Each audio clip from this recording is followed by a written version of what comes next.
Okay, so we are rounding out our kind of psychological experiment of if your body was a person.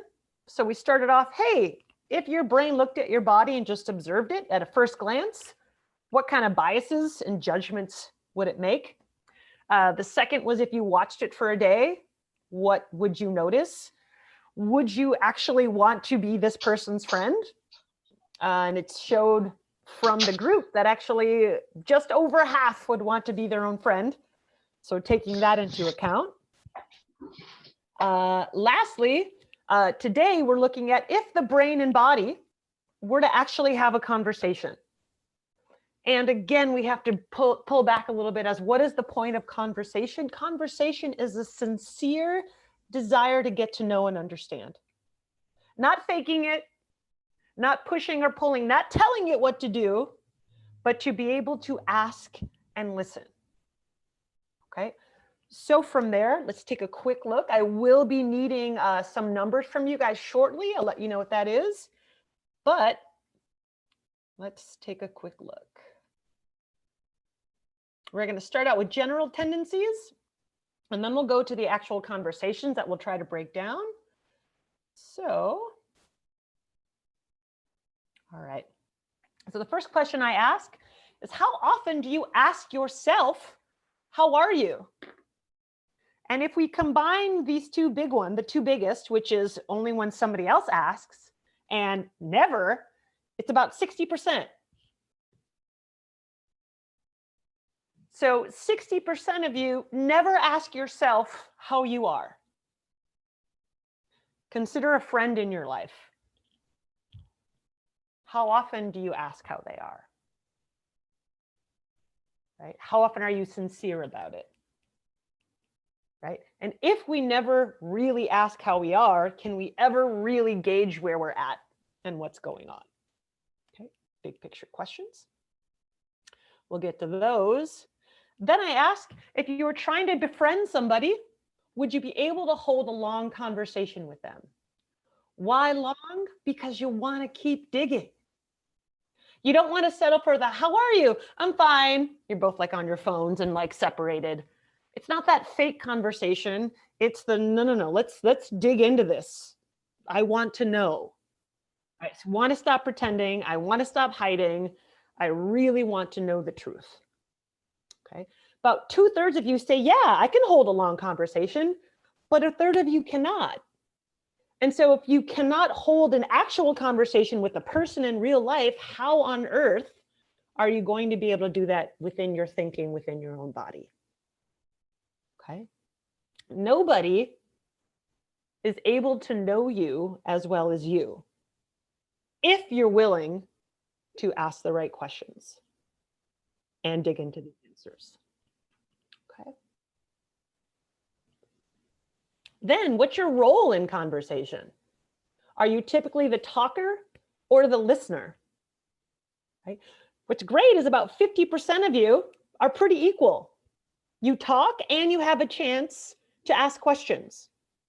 So someone wants to listen to you and you're willing to speak to them. Now, hopefully this dictates you have somebody in your life. You have a best friend that is really interested in you and someone that you feel safe in talking to. Right? The second biggest is your listener. And like most, you're kind of like a fixer. You're the person that people go to talk about what's going on in their life, in their brain, so that they can sort it out. Because it's a jumble up here and it only makes sense once it's spoken. But we tend to think we need a person to speak to, right? For you listeners, though, the question becomes, who's listening to you? Is anybody?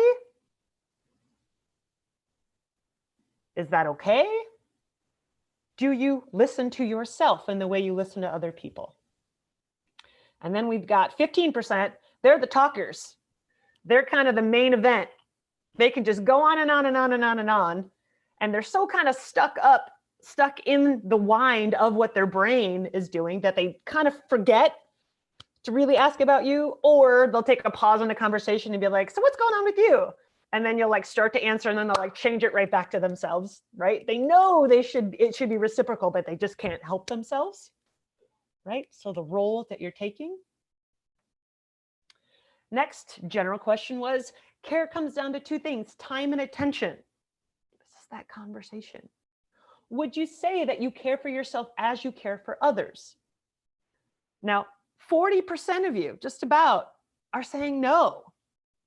And in general, I interpret that as, I treat other people better than me. And it's one of these things like, why do we do that? Right? Why do we can't we treat everyone great? Does there have to be like a smaller, and why do we tend to reserve that for ourselves? We end up getting less of ourselves and less of our skills and less of our talents, which is kind of a weird thought. Right? But 60% of you can. You share that load. I ask, if you had to become your own best friend, could you? Biggest chunk. Not sure. Right? So in this pandemic where your people kind of had to stay away and all we had were phones and text, were you able to give yourself what you need? Did you wall off and become isolated? Right? What are the qualities of a best friend? Right? What do you provide to people and what do people provide to you? So if it is someone that sincerely cares and asks and check, right? They're the ones that text first.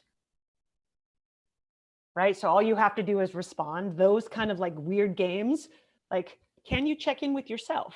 Do you know what questions to ask? Right? Second biggest, which is a whole lot, right? Is yeah, I could. And I've probably learned a lot about how to do that over this pandemic. But there's still, right? 6 kids, no. And that is, I've either never had a best friend, right? Or I don't know what to look for in a best friend. So where's the gap there? Do you feel that there's a need to be able to have conversations with yourself? 3/4 are like, yes, I should get to know this. But 1/4 is still like, no, I just like people telling me what to do. I don't have to think. I just follow whatever I'm supposed to do. I let the outside world tell me who I am and how to be. I understand how that could be easy. Right? This is to kind of give it the sports context, athletes are actually they're really good soldiers taking orders because they trust the coach and they trust, they want to work hard and get better. Right? But again, nobody should get you as well as you get you because you live here. Excellent. Fine. Of course I live here. Who knows if I don't? I know, it's great. The idea that almost 100% of you, 97.4%, want to be able to ask better questions and become a better listener. Because look, here's the bottom line. If you want answers, you have to be able to ask the right questions. This isn't a Googleable thing. And this is anything. If you want to become a better volleyball player, what questions are you asking? If you want to be happier, what questions are you asking? What are you looking at? What are you observing? Who are you listening to? Like all this stuff, how we input information, how we interact with it matters. Right? If you're curious, you're going to find the right way. If you're not, you're going to be led down a path. Now, as we get into this, now I'm going to stop sharing for a moment so I can make sure that I could see the chat. I'm going to go through a few of these conversations and we're going to try to poke a few holes in it. So what I need from you guys, I need you to pull out I need you to type in numbers. Let me make sure. 1 through 78. So in the chat, shout pick a number 1 to 78, and we're going to go over these conversations.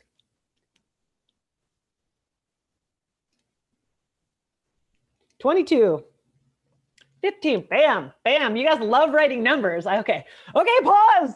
Awesome. All right. John got it twisted. Let me start with the first 4. We'll see how we do. All right. So we've got 22. Man, so hard to scroll.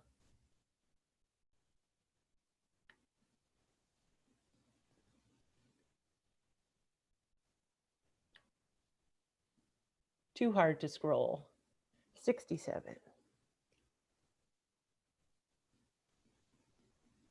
15, 7. We'll pull one more. 32. All right. Let's go back to share screen. So now let's look at these actual conversations. Are they asking or are they telling? Are they sincere? Are they faking it? Are they telling themselves what should go on? So the first one is 22. Let's see what the conversation looks like. Whoop. All right, first question. Again, I started you off. Brain asks body, how are you? Body says, good, but can be better. Now look at this follow-up. Why good and not great? AKA, what might make it better? What a perfect follow-up. They don't leave it at that. Let's dig. Okay, why good and not great? Then now we got to that next layer. And what does the body respond? Because I'm ugly imperfect. Despite all the work I'm doing, despite all the self-care and the water and the vegetables, I'm still ugly and imperfect. Right? Digging. This person gets it. Hopefully that makes sense kind of to you. Let's look at another one, 67.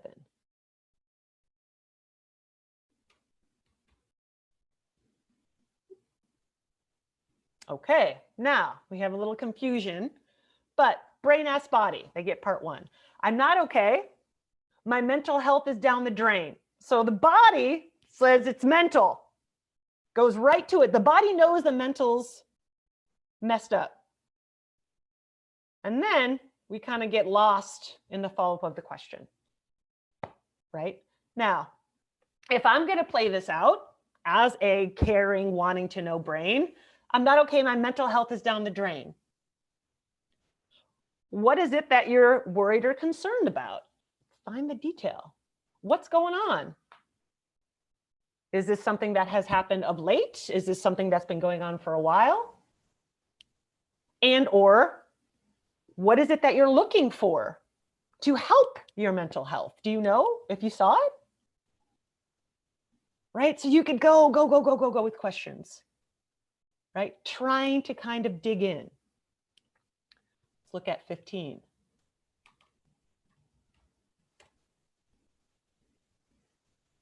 Okay. Brain asks body, how are you? Good. Follow up says, are you good today? Just said it was good, right?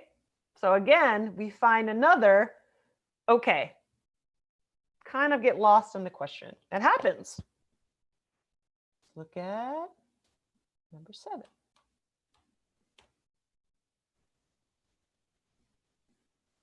Okay, brain asks your body, how are you?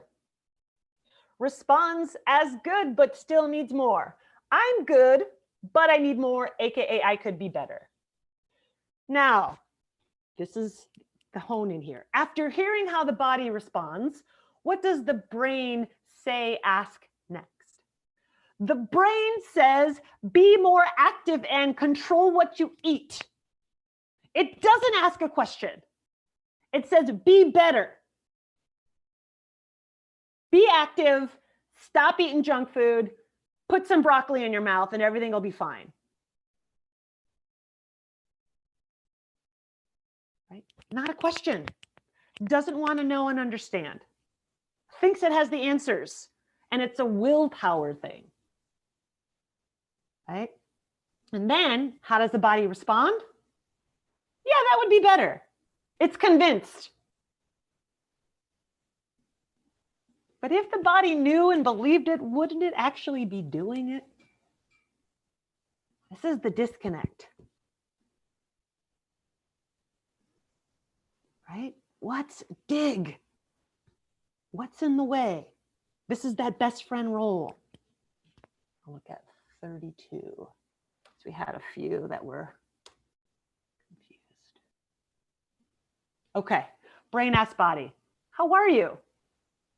Body replies, usually depends on the day, right? So in that response, they are not looking at right now. They're answering generally. Then the body says, or I'm sorry, the brain says, why are you feeling this way? Body responds with a shrug. This person can't get there. There's a block. Right? If I role play this out, how are you? Usually depends on the day. Well, how are you today? I'm not feeling so great. Well, what is it? Is it mental? Is it physical? Is it social? Like, where's the heart of it? I think it's mental. Are you sad? Are you lonely? Are you missing someone? Like, what is it? Can you put your finger on it? I think I'm actually lonely. What's that feel like? Feels like I'm all by myself and nothing matters. And you just keep going. I'm going to give you one more, just kind of a random number. I'm sorry, I can't see the chat. Hopefully it's one that understood. Okay. Brain asks body, how are you? Tired, but good. Body says, are you sure? That's a dig. Are you sure about that? No, I'm not sure. Right? It's a little bit of the digging. This is what I'm supposed to say, but I'm not sure if I'm good. How would you know if you're good? Right? So close. Let me stop sharing for a moment. Do we kind of get?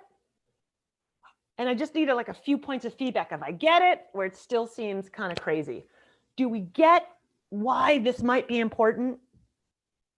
And why developing this skill for ourselves, not just for other people, to help other people, but to help ourselves, might be something beneficial? Give me some yeses or nos. I have one private yes, thank you.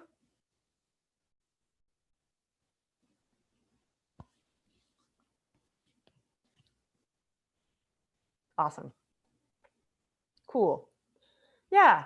So as we, kind of lead on spring break, and again, I'm not sure what your life is like, but we lose at least these Zooms for the next 10 days. Like, are you willing to dig into yourself a little bit more? That's the plan. Let me stop recording real quick.